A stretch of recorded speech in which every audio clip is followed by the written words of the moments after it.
Boa noite e boa web, professor. Obrigado. Então, boa noite a todos. É um prazer estar aqui falando com vocês nessa aula de revisão. Espero que todos estejam bem, né? Que a gente consiga ter uma boa revisão aqui hoje.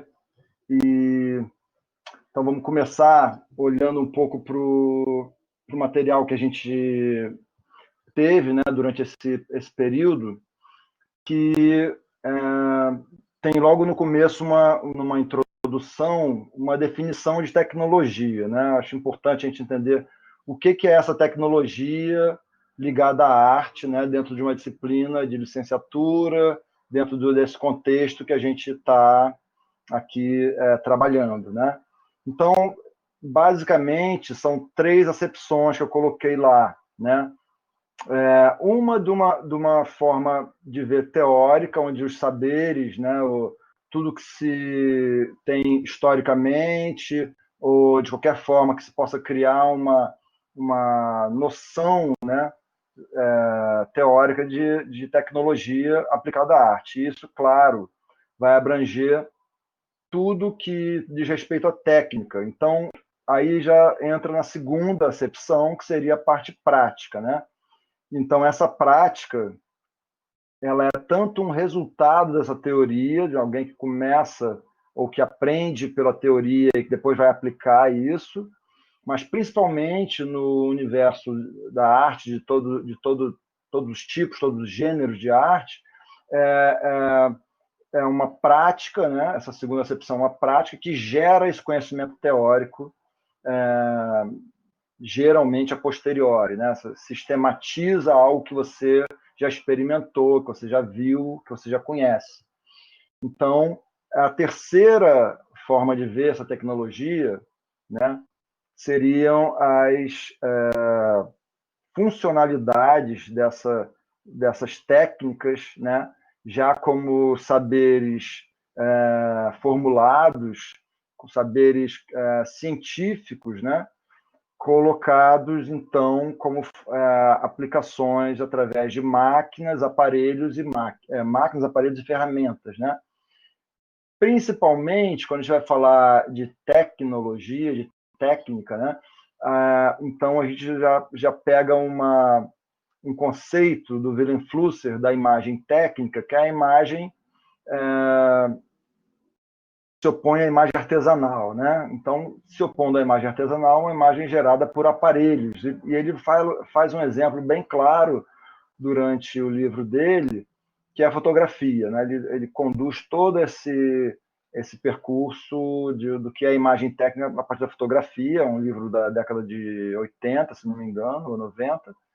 E isso, enfim, é super atual, foi se adaptando a essas mudanças da digitalização do universo das imagens no ambiente virtual de uma maneira muito pertinente, né? Muito bem. Então, o e-book, como eu falei naquela apresentação, que a gente já sabe disso, mas é bom lembrar, ele está dividido em 3 capítulos. Esses 3 capítulos dizem respeito às 3 unidades temáticas, né? E também foi uma maneira de relacionar isso muito norteado pela tecnologia, né? Então, o modernismo, que foi uma forma de fazer uma contextualização, ele já cria um pouco essa noção de que também, a partir do mesmo autor, de que existe algo que vem antes do modernismo e algo que vem depois. Então, seriam as imagens pré-modernas, que são exatamente essas imagens artesanais, geradas por artífices, né, produzidas por artífices, e as imagens pós-modernas, que são as imagens geradas por tecnologia. Então, a tecnologia aqui já entra essa tecnologia, essa terceira acepção, que é o que é hoje em dia mais corrente também, né? Que é toda a tecnologia gerada por ferramentas, aparelhos e máquinas. Enfim, isso então já dá uma base, né, para a gente entender onde é que a gente está. Como uma revisão aqui, só um adendo, né? Eu não sei que perguntas vão cair nessa prova, né, nessa avaliação final, apesar de eu mesmo ter feito essas perguntas, essas questões, já tem muito tempo. O que a gente tem que ter aqui é uma noção mais genérica, né, e que a gente possa ter uma noção também de estrutura, para saber o que é mais importante, né? Então, eu preparei uma revisão que dispensa um pouco os exemplos, tá? Então, a gente vai falar mais dos conceitos que foram norteando esses 3 capítulos, tá? Então, esse primeiro conceito de modernismo, né, junto com todas as correntes que podem ser agrupadas sob esse guarda-chuva do modernismo, né? Então, são vários estilos, né? Várias escolas de pensamento que atuaram durante o século XX e que formularam um novo imaginário baseado no momento ali da Revolução Industrial, que tem toda uma questão do funcionalismo, das tecnologias de comunicação, de transporte e etc. Né? Eu separei 3 pontos fundamentais, 3 conceitos fundamentais do modernismo, da arte modernista. Né? Recusa da figuração alegórica e histórica, sobretudo o barroco, né? Que vem ali sempre esse barroco como um contraponto, né, histórico ao classicismo. O classicismo e o modernismo. Né? O modernismo, então, classicismo e romantismo. Romantismo, então, tem várias escolas que se enquadram nessa denominação, como o barroco, o rococó, o gótico também. Né? Então, essa linhagem mais passional, né, ou mais romântica, todas essas escolas que têm essa questão da emoção muito forte, o modernismo vai rejeitar todo esse momento do modernismo, é um momento de racionalidade. Né? Então, isso é um conceito fundamental do modernismo, é o racionalismo. Né? Busca dessa lógica formal e da funcionalidade. Né? Um funcionalismo também é um conceito que surge no modernismo. Né? E autonomia e especialização profissional dos artistas. Né? Até então, o modelo de educação em arte era um modelo ainda bem antiquado, né? De mestre e aprendiz, ainda vindo numa herança desde o Renascimento, das corporações e das escolas, das oficinas e corporações, onde era uma relação direta de mestre e aprendiz. Né? Esse momento é um momento onde a educação artística ou a educação em arte vai se estabelecer como um conhecimento formal capaz de ser ensinado numa sala de aula com um grupo grande de alunos e dessa forma. Né? Então, no Brasil, tem muito marcado no modernismo o momento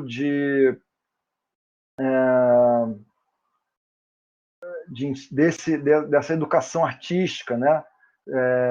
Começar a tomar, ser sistematizada, né? ser formulada justamente pelos artistas modernistas como Anita Malfatti e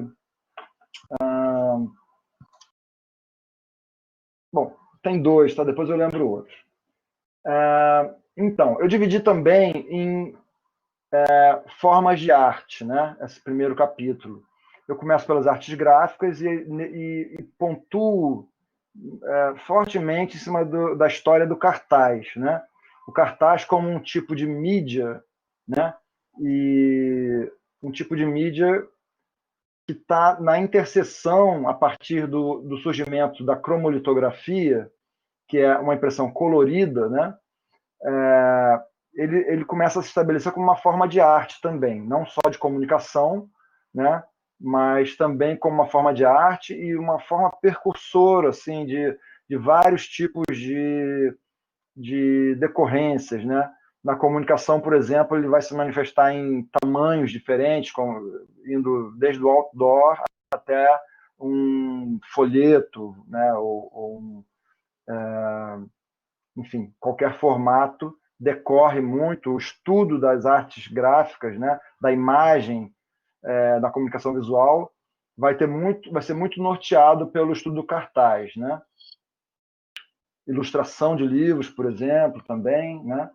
Então, o cartaz vai ter uma importância fundamental. Por exemplo, é Jules Cherret, né, que tem essa proximidade com o cinema, faz o cartaz da primeira apresentação dos irmãos Lumière, com cinematógrafo, né? Então, tem toda uma história que liga o cartaz a outras formas de arte, né? E ele, então, tem uma importância fundamental como design gráfico, né? É esse momento também que surge o design. O design não existe antes do modernismo, antes do começo do século XX, né? Essa ideia de design é algo do século XX para cá, né? Então, a gente pode agrupar tanto esse histórico das artes gráficas quanto a arquitetura e o projeto de produto dentro de um grupo, né, de conhecimento onde as escolas de arte vão estar muito baseadas nisso, porque é onde perde-se também essa discriminação hierárquica, vamos chamar assim, entre arte pura e arte aplicada, né? A arte aplicada ganha um status de arte, tanto por essa história do cartaz que eu falei, quanto pela ser parte do ensino das grandes escolas de arte, como a École de France e a Bauhaus, né? Então, também essas duas escolas, junto com a escola construtivista russa, né, são as três principais escolas do modernismo europeu, né? Muito bem. Então, dentro da arquitetura, a arquitetura é um capítulo importante do modernismo, né? Justamente por causa da Bauhaus, que é uma escola que se anuncia, se apresenta como uma escola de arquitetura, com as outras formas de arte também, mas muito guiada pelo ensino da arquitetura, né? Todos os outros tipos de arte estão, não digo subjugados, mas dentro de uma relação direta, né? com a arquitetura e com a metodologia de ensino de arte, né? Projetual, ou seja, algo que se projeta, algo que se pensa como um plano, como algo que antecede a execução, né? Então, isso é um tipo de procedimento típico, da arquitetura e do design, mas eles tentam aplicar isso dentro de um panorama geral de arte, dentro de um ensino de arte de todos os tipos de formas, de todos os tipos de arte e guiados por essa metodologia. Muito bem. Então, quando chegamos aqui na pintura, né, eu relacionei o capítulo à fotografia, porque logo no início da pintura, começa pelo impressionismo, né, dentro do que pode se chamar de pintura, impressionismo modernista é o impressionismo, que abre esse leque de estilos, né?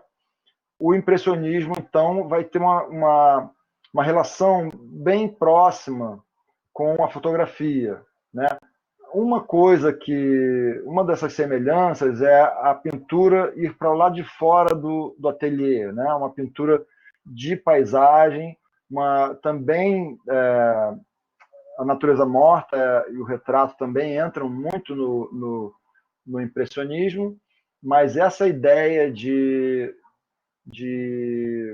uma pintura que sai da história, que quebra o paradigma histórico, né, de perspectiva, de restrição ao espaço, de algo totalmente racionalizado, que quebra com a perspectiva de um ponto, de dois pontos de fuga para uma abordagem da paisagem com múltiplos pontos de fuga, né, é algo típico do impressionismo. Né? Essa é mais do que a pincelada, não que a pincelada, que a forma de pintar, que esse registro da cor do mundo, né, e das relações entre complementares não seja importante. Isso sim é são características, mas a base do que foi o diferencial ali da estrutura da pintura impressionista foi essa relação com a paisagem, onde você já não tem mais o ponto de fuga construído, né, relativo à arquitetura, por exemplo. Então, você tem uma visão que se move junto com o próprio olhar, né? Isso quebra, então, e dá, naturalmente, uma sensação de liberdade junto com essa pincelada que é mais imediatista, porque precisa ser pintada durante o ciclo de luz do dia, né? É uma pintura que depende da luz do dia, então tem essa relação, claro, com a cor, com a pintura, mas também com essa questão do projeto, do desenho que está por trás da pintura. Bom, uma coisa da fotografia também importante é que ela deu aos pintores a experiência de uma imagem destituída de traços. Então, o Argan vai falar que a fotografia está na origem da pintura de manchas, né? Isso é uma divisão de uma abordagem histórica, né, da arte, que é o Wolfling, né? É um autor alemão que faz entre a imagem pictórica e a imagem linear, né? A imagem linear é uma imagem mais produzida a partir dessa estrutura do desenho, mesmo quando a pintura cobre esse desenho inicial, e a outra pintura é uma pintura de manchas, é uma pintura mais onde a cor predomina sobre o desenho. Então, a fotografia trouxe essa noção de que existe uma imagem, começou a ter uma imagem ali onde nunca teve desenho antes, ela surge imediatamente a partir de tonalidades claro e escuro, e isso quebra. E então o Argan vai falar que a fotografia está na origem da pintura de manchas, não é uma origem histórica, naturalmente, é uma origem ontológica, né? Tem uma relação direta, formal, né, com essa linhagem da pintura de manchas, né? Ou colorista, como alguns chamam também. Bom, e depois vem o neoimpressionismo. O neoimpressionismo tem uma importância pelo cientificismo, levaram as últimas consequências à história, não, a ideia de uma pintura baseada num princípio científico, né? Da percepção, da ótica, de toda uma série de conhecimentos científicos que estavam surgindo naquele momento. E um outro artista que se enquadra nisso por uma outra forma, que é uma maneira mais, vamos chamar assim, sociopolítica, né? É o próprio Van Gogh, que vai ter uma postura, vai ser chamado de neoimpressionista, né? Ele tem uma postura bastante contestadora, né, desse momento das máquinas produzindo. Então, ele se coloca muito como um pensamento do caráter humano da pintura em relação ao caráter mecânico das máquinas, né? E ele vai estar, então, vai ser colocado, né, pelo Argan como a raiz do expressionismo, enquanto o Cézanne vai ser considerado a raiz do cubismo, né? Então, essas duas origens aí, decorrências do impressionismo, vão se abrir nessas outras duas correntes. O cubismo, a partir de Cézanne, e o neoimpressionismo, ou pós-impressionismo, a partir indo em direção ao expressionismo, né? Então, o cubismo vai ter, enfim, uma corrente importantíssima, né? Talvez seja, hoje em dia, a corrente do modernismo que mais representa no imaginário popular uma imagem. Se fosse escolher uma imagem para o modernismo, eu acho que a imagem cubista, ou Pablo Picasso, seria a representação que está no imaginário das pessoas, né? Pela geometrização, pela desconstrução da cena ou ou da relação figura-fundo, né? Tem uma série de quebras de paradigma que são colocadas, e uma que eu aponto no nosso e-book em termos de técnica, é a própria colagem, né?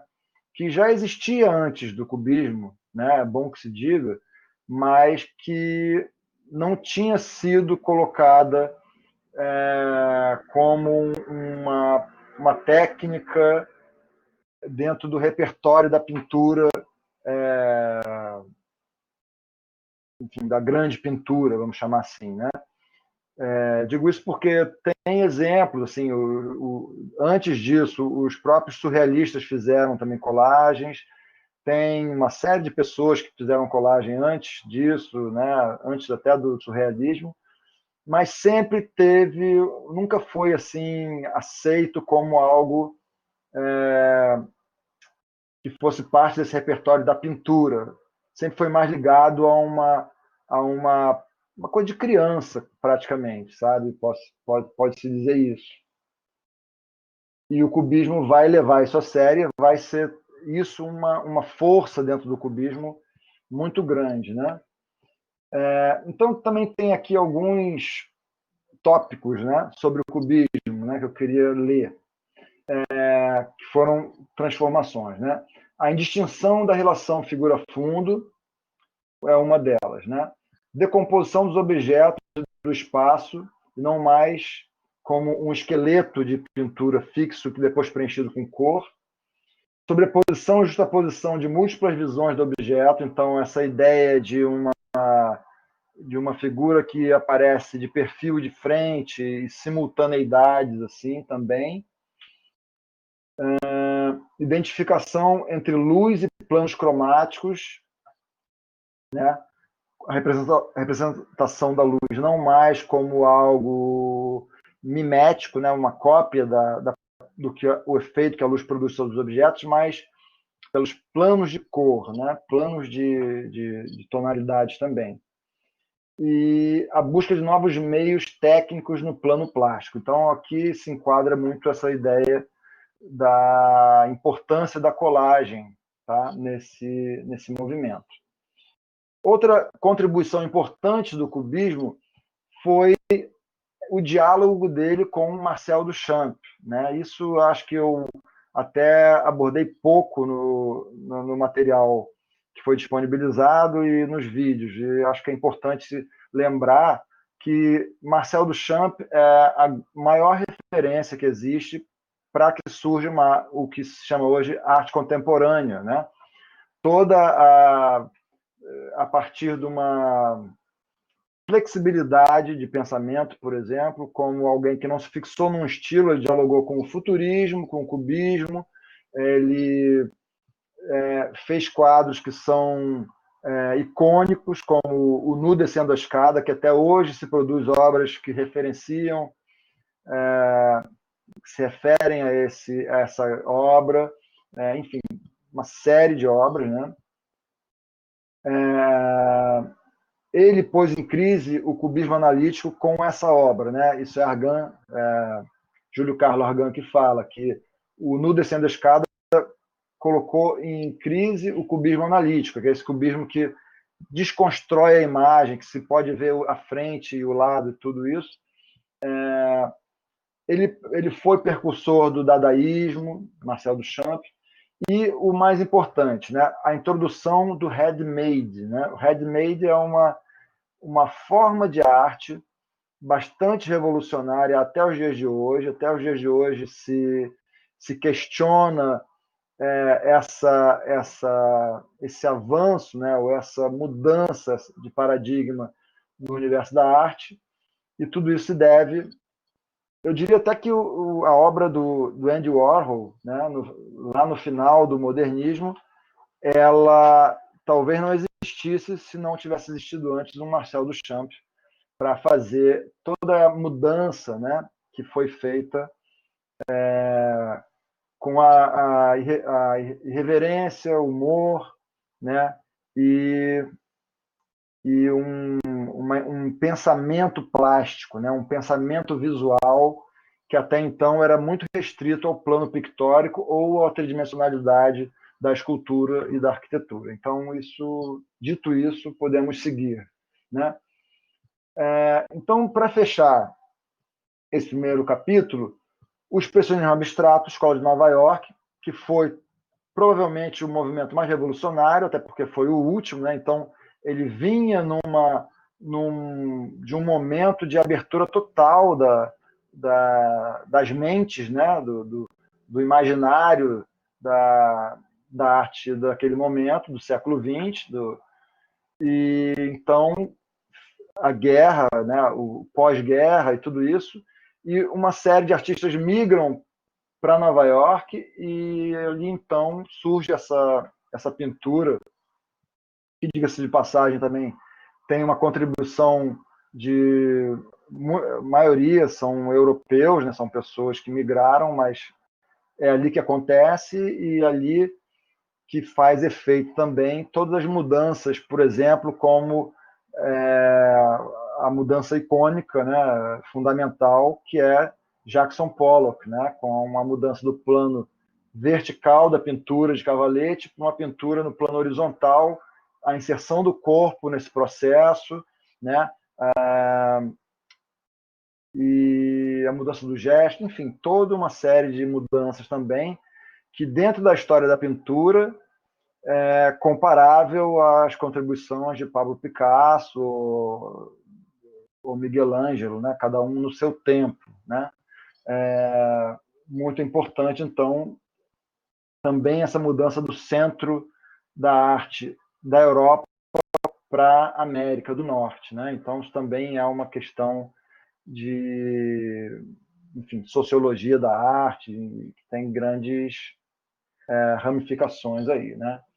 E, por fim, a pop art, que já, no meu ver, é um estilo que está no limite ali e que ali já tem todos os ingredientes do que se chama arte contemporânea hoje em dia. Então, sim, é uma arte modernista, está dentro do contexto espaço-temporal, né, do modernismo, mas ele, Andy Warhol e Lichtenstein são já, no meu ver, né, na minha humilde opinião, artistas contemporâneos, né? E muita coisa do que se faz hoje em arte ainda bebe da fonte desses dois artistas, né? Especificamente Lichtenstein, mas de outra forma também o Warhol, eles vão influenciar muito fortemente no que vem a ser o nosso segundo capítulo, que são as tecnologias de gravação, impressão, reprodução e arquivamento. Todas as tecnologias que se agrupam dentro do que Dick Higgins chamou de intermídia, né? Intermídia por serem formas de arte publicáveis, né? Ou reprodutíveis, né? Ou ainda que estão dentro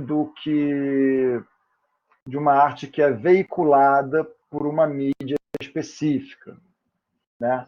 Então, a gente situa esse momento nos anos 70, todo o contexto aí é da contracultura, né, de um momento onde existe um sistema, vamos dizer, político, da geopolítica até, né, com a Guerra Fria, mas também de uma repressão militar em algumas regiões, mais do que outras, mas, por exemplo, na América Latina e no leste europeu, isso é muito forte.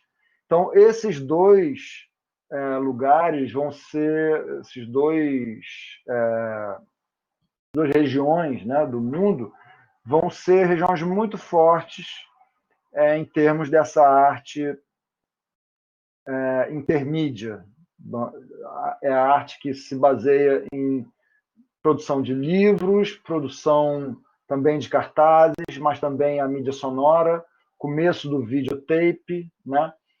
Tudo isso vai ganhar força nesse momento, vai ter uma influência muito forte nas artes comerciais decorrentes desse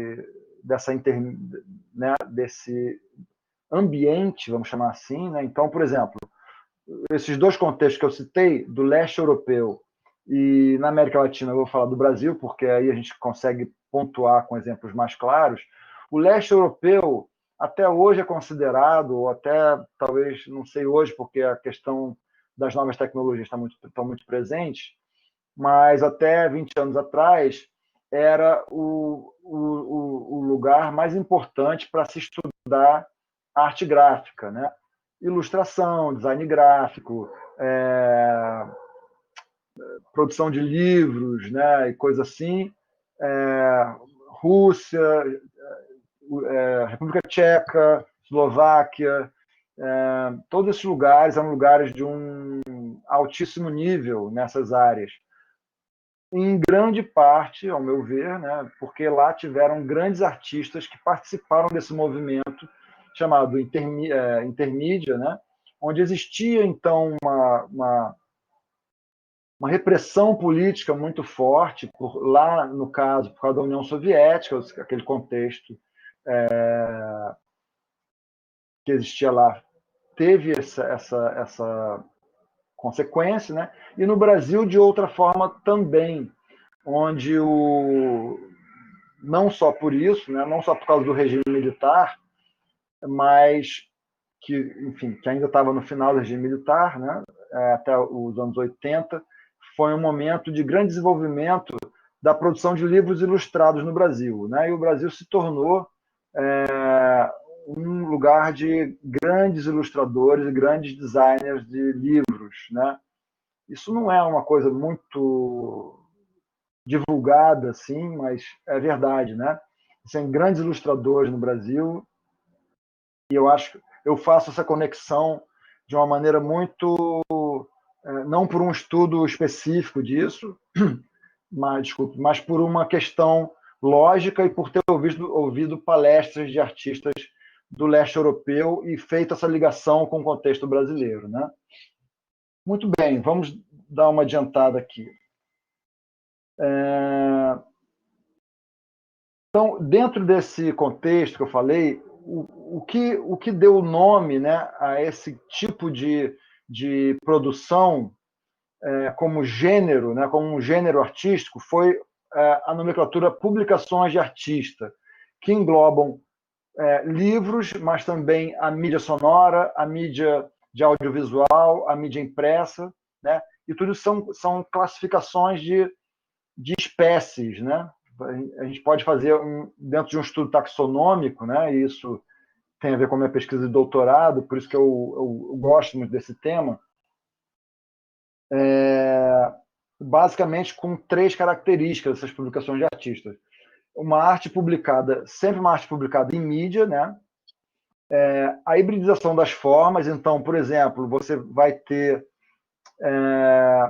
uma mistura, às vezes, entre uma arte impressa, na forma de arte impressa, e a parte de livros, que seriam os códices, né? Que a parte de códices engloba revistas, jornais e livros, né? Por causa da maneira de paginação, né? de encadernação, tudo isso.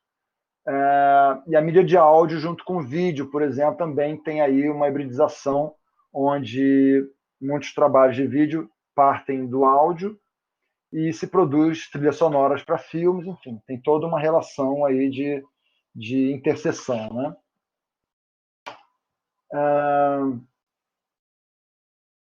Podemos falar também, ainda sobre isso, da ampliação do potencial estético, incluindo outros sentidos da fruição, né? Possibilidade de produção de obras pela impressão sob demanda e do it yourself, né? Então, por exemplo, na contemporaneidade, né, uma busca decorrente desse momento é essa ampliação dos sentidos da fruição. Não é mais, não se concebe mais, né, a princípio, que uma obra tenha que ser só visual, né? Já se engloba nisso. Então, a interação, né, a partir do tato, e o próprio livro já tem essa característica, né?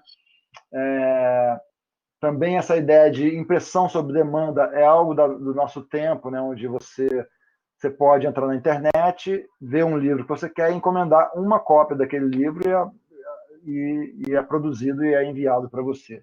Ou manuais de montagem de um trabalho pela via do do it yourself, né? Então também existe. E outra coisa que é decorrente também do momento da origem desse movimento, desse gênero de arte, que é a prevalência do conteúdo sobre a forma. Tá? Isso tem a ver também com esses contextos de repressão dos anos 70, onde então se tentou fazer, se buscava fazer com a contracultura obras de contestação do status quo, do regime político, né, das liberdades, né, de expressão. E isso, então, se privilegiava muito uma arte conceitual. Né? A raiz fundamental, então, das publicações de artista é a escola de pensamento chamada minimalista conceitual. Né? É aí que está toda essa ideia de que tem que se facilitar o acesso à arte. A arte no museu é uma arte elitizada, né? Que a arte minimalista conceitual ela dá acesso a um livro que tem desenhos tão importantes quanto os que estão na parede do museu, ou um CD, ou um vídeo, né? Qualquer arte publicável e que é capaz de criar uma mensagem, um conceito por trás que seria mais importante do que a forma nesse sentido. Tá? Então, que categorias são essas que são espécies desse gênero, né? Desse gênero de publicações de artista? É o códice, onde existem livros, revistas, jornais, objetos conceituais, então são objetos múltiplos, né? E aqui é importante lembrar a importância do handmade, né? Que são objetos que o Duchamp atribuía a qualidade de obra de arte, ainda que não tenha sido produzida originalmente para isso, que seja um objeto da indústria, que tivesse uma função anterior, mas que ele desloca dessa função e insere dentro do ambiente da arte. Né? Então, esses objetos conceituais estão dentro dessa linhagem minimalista conceitual. A arte impressa, que está a edição de fotos, gráficos, cartazes, etc. Mídias de áudio. Então, para os jovens hoje em dia, não entende, muita gente não entende, mas antigamente tinha uma fita cassete, há pouco tempo atrás tinha um CD, né? Então, tudo isso eram mídias de áudio. E os museus que já tratam dessas coleções, eles, então, têm em suas coleções essas fitas em série que tem obras de arte de áudio dentro. Ah, mas como assim obra de áudio? Pois é, tem artistas que produziram obras de arte visual, ou dentro das artes visuais, mas que são registros de áudio, né? Então, enfim, dentro dessa linhagem aí tem o grupo Fluxus, por exemplo, onde você vai ter, por exemplo, o Beuys, né? Que é um artista alemão importante, Joseph Beuys. A Yoko Ono, por exemplo, produziu muitos trabalhos dentro dessa linha de áudio, né? Não só música, mas de sons também, manuais de montagem do it yourself.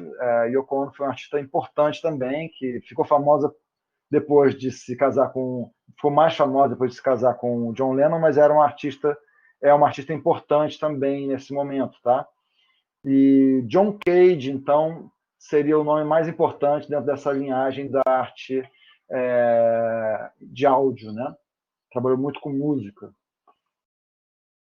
Bom, e por fim a mídia audiovisual, que aí também tem fitas de vídeo e toda uma série de tipos de fitas de vídeo, até que se chegou muito recentemente à mídia digital, onde você já desmaterializou, né, a obra de arte, o que importa é o conteúdo simplesmente. Isso é isso que eu também procurei mostrar nessa disciplina, que houve uma transição bastante lógica. Né? Quando eu mostro lá no começo, no modernismo, o cartaz, e depois eu vou falar de uma arte impressa, onde o cartaz faz parte dessas publicações de artista. E no terceiro capítulo, então, vou falar sobre o moving poster, é para mostrar que tem uma transição lógica entre esses três momentos históricos, de 100 anos atrás, depois na metade do século XX e atualmente, né? Chegando no terceiro bloco, as tecnologias voltadas para interação, né? E aqui é importante perceber isso, que tem o lado do objeto, né? Que é o conceito de interface. Vocês provavelmente estão diante de um computador, vendo a minha imagem. Essa tela do computador é uma interface, é a primeira e mais importante exemplo de interface, né? Interface no nosso dia a dia, né? E por que é uma interface, uma típica interface, um exemplo clássico de interface? Porque ela é absolutamente interativa. A gente vai poder se comunicar hoje através dessa interface, né? E o que é a ação dessa arte mediada por tecnologia de interação? É a interatividade, né? Uma arte hoje busca sempre esse contato, essa interatividade de alguma forma entre autor e espectador. Então isso é uma definição primeira, né? Essas interfaces foram nomeadas pela Louise Poisson, que é uma autora que está na nossa bibliografia, de 6 formas, tá? Vocês viram isso, né? Sensores, gravadores, atuadores, transmissores, difusores, integradores, sendo ferramentas que estendem ou dão suporte às nossas capacidades mentais e operacionais. Então, essa função, né? Essas funções, na verdade, essa pluralidade de funções, é o grande significado, né, objetivo, né, da arte mediada por tecnologia na contemporaneidade, né?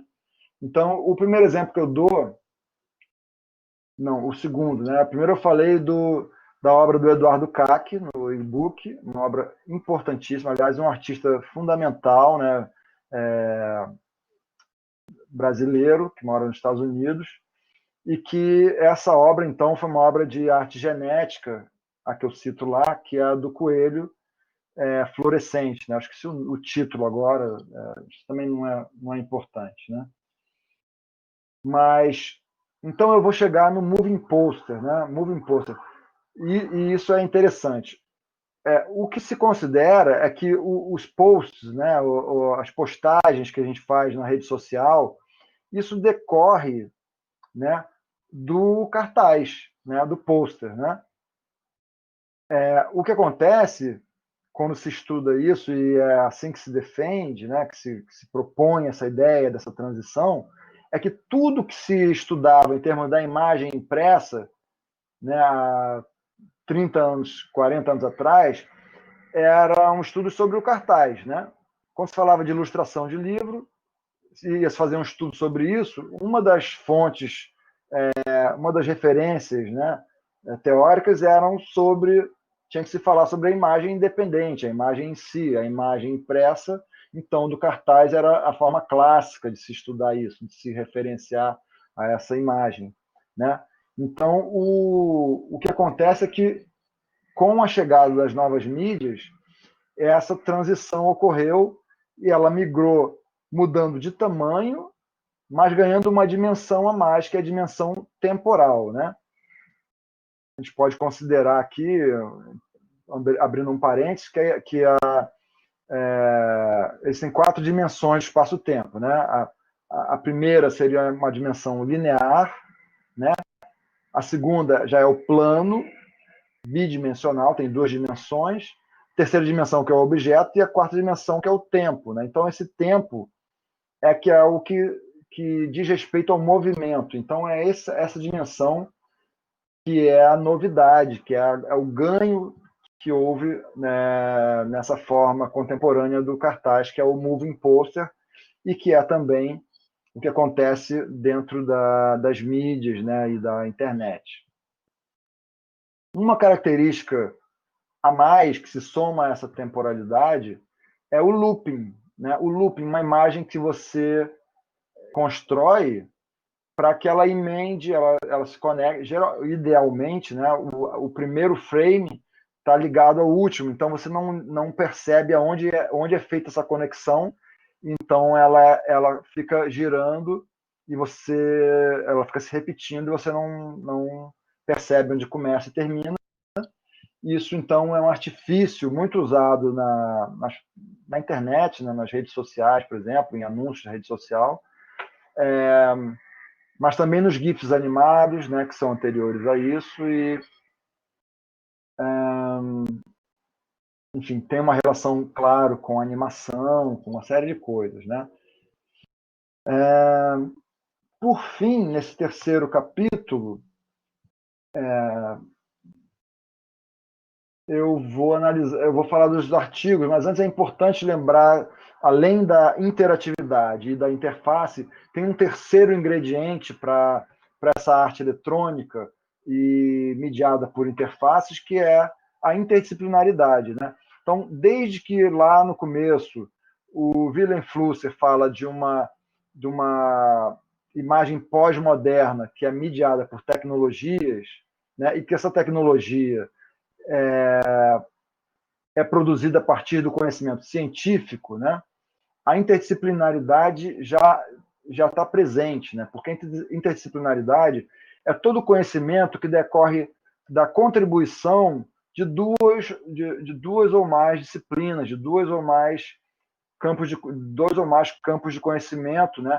Para gerar uma coisa nova, não para gerar uma colagem, né? Quando tem uma junção simples de duas ou mais fontes de conhecimento, isso é multidisciplinaridade. Quando é realmente para surgir algo novo, então essa coisa nova se chama uma coisa interdisciplinar, uma coisa que decorre dessa composição, mas que não é mais nenhuma nem outra, né? Esse pensamento interdisciplinar também é um dos fundamentos da arte que a Luiz possamos chamar de arte mídia, né? Não mais de uma arte intermídia, mas de uma arte mídia, né? Então, os artigos, eu separei 3 artigos, né, de uma maneira sumária aqui para concluir a nossa conversa. O primeiro é um estudo de caso, né? Dentro de um tipo de pesquisa chamado estudo de caso. Essa é uma modalidade de pesquisa, né?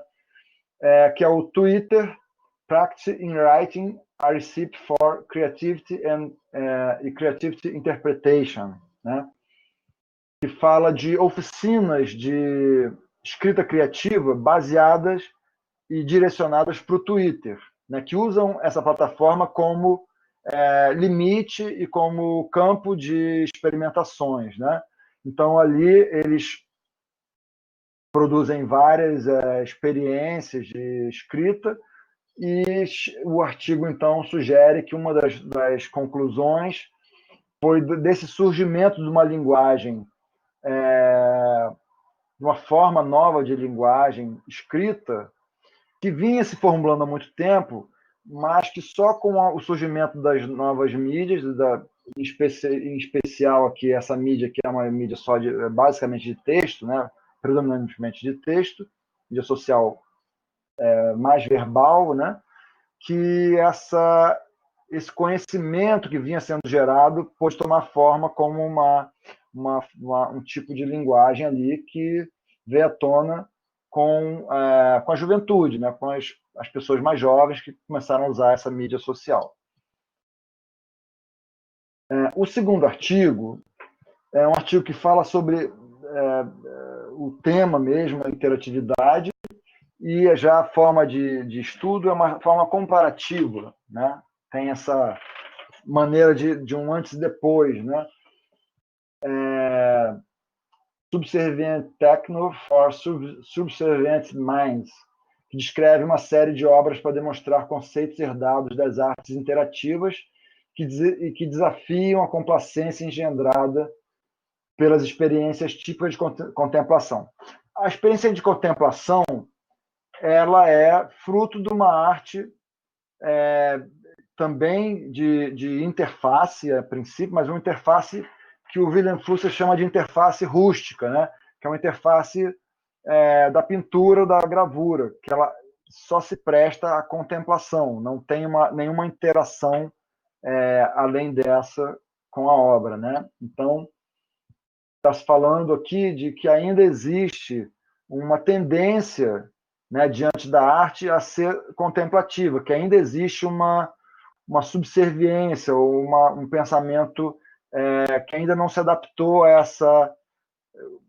essa necessidade da arte interativa de interagir, obviamente, né? Isso a gente pode abrir um parênteses e falar, por exemplo, de como você vai em um museu hoje em dia, um museu tradicional, e você tem uma linha que te separa do quadro. Você não pode tocar numa obra de arte, né?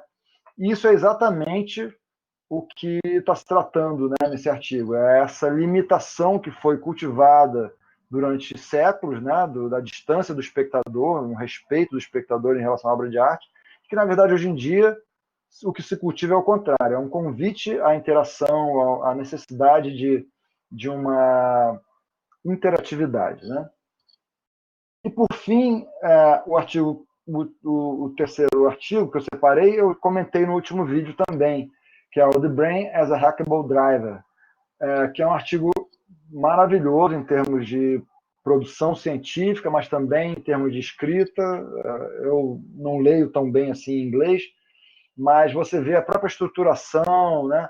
E como as referências são colocadas, o tipo de metodologia de pesquisa e como essa metodologia é apresentada no artigo também, as fontes, enfim, é realmente um trabalho exemplar, né? Com uma metodologia dedutiva, ou seja, ele fez um percurso de estudo para apresentar resultados como deduções, né? Isso. Então, bom, basicamente é isso, tá? Foi isso que a gente procurou apresentar no e-book e nessa divisão das 3 unidades temáticas, como junto com o material de apoio, né? E, enfim, espero que vocês tenham aproveitado bem e espero também, torço muito que todos sejam muito bem-sucedidos na prova que vai vir aí, acho que é sábado, né? Então, é isso. Então, vou abrir para perguntas, tá? Vou ficar aqui e para poder responder as perguntas.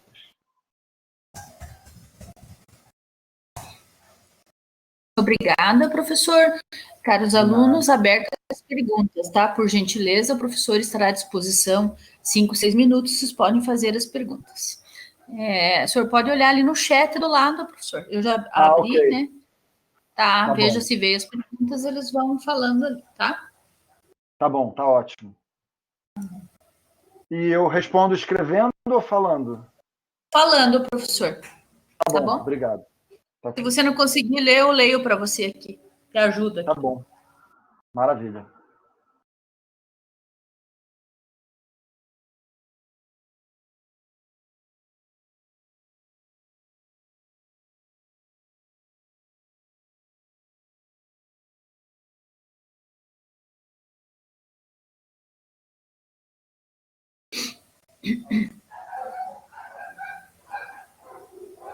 Já temos uma pergunta? Sim. Então, como eu falei no começo, são perguntas, se não me engano, múltipla escolha, tá? Parece que a prova de vocês não vai ser no polo, porque está inviabilizado o acesso, né, diante da pandemia que a gente está vivendo. Então, foi colocada essa questão se a gente adiava ou se poderia ser feito à distância. Eu acho que é possível fazer à distância. E são perguntas, se não me engano, objetivas. E acho que eu não vou garantir, mas acho que a maioria são perguntas de múltipla escolha, tá? Com relação aqui, Maria Marta, com relação à prova, será de apenas 30 minutos? Me desculpa, eu não sei, tá? Eu imagino que seja um modelo padrão que existe da universidade. Talvez a professora Patrícia possa me ajudar, enfim. Tá, deixa eu anotar essa pergunta, Maria. Maria, com relação ao professor apenas, olha, Maria Marta, eu não tenho essa resposta, mas segue o modelo padrão da última prova que vocês tiveram. Tem um tempo, professor, mas eu não sei qual tempo, tem um tempo por pergunta e por prova, se não me falha a memória. Então, segue o mesmo modelo, mas eu vou pedir para o professor Felipe responder vocês. Eu já vou escrever lá, tá? 60 minutos. Rosiméria, a gente não consegue mudar, mas eu já vejo com o professor Felipe aqui. Tá? Isso. O que eu acredito que, enfim, eu conheço um pouco de Moodle, né? Dessa plataforma virtual Moodle, e é regulável o tempo de questão e o tempo geral também. Eu imagino que exista um sistema randômico para que não sejam, enfim, a numeração das questões possa ser alterada de acordo com cada um de vocês, para que não seja, enfim, uma prova idêntica a todos, porque isso causaria uma facilidade aí para, enfim, alguém que não tenha estudado colar, coisa assim.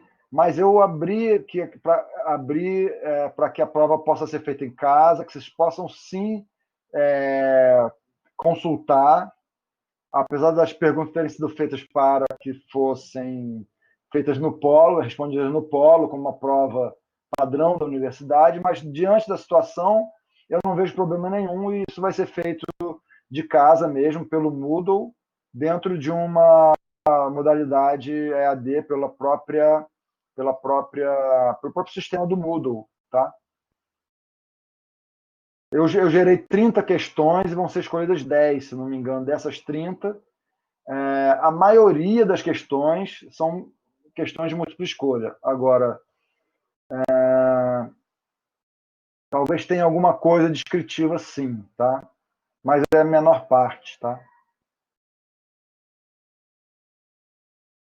Mas também não sou eu que escolho as perguntas, também eu deixo claro isso, porque como eu sou um professor convidado não, eu sou um professor formador, né, dentro de uma seleção, ganho uma bolsa da CAPES, da UAB, para poder ser o professor dessa disciplina na Oi, professor. Unicentro. Oi. Licença interromper, acho que não temos mais perguntas, né? Professor, é o seguinte, alunos, não foi definida a questão do tempo, o professor Felipe vai conversar com os tutores e com nossos outros tutores aqui de referência e passaremos na disciplina. Agora há pouco o Felipe avisou, tá?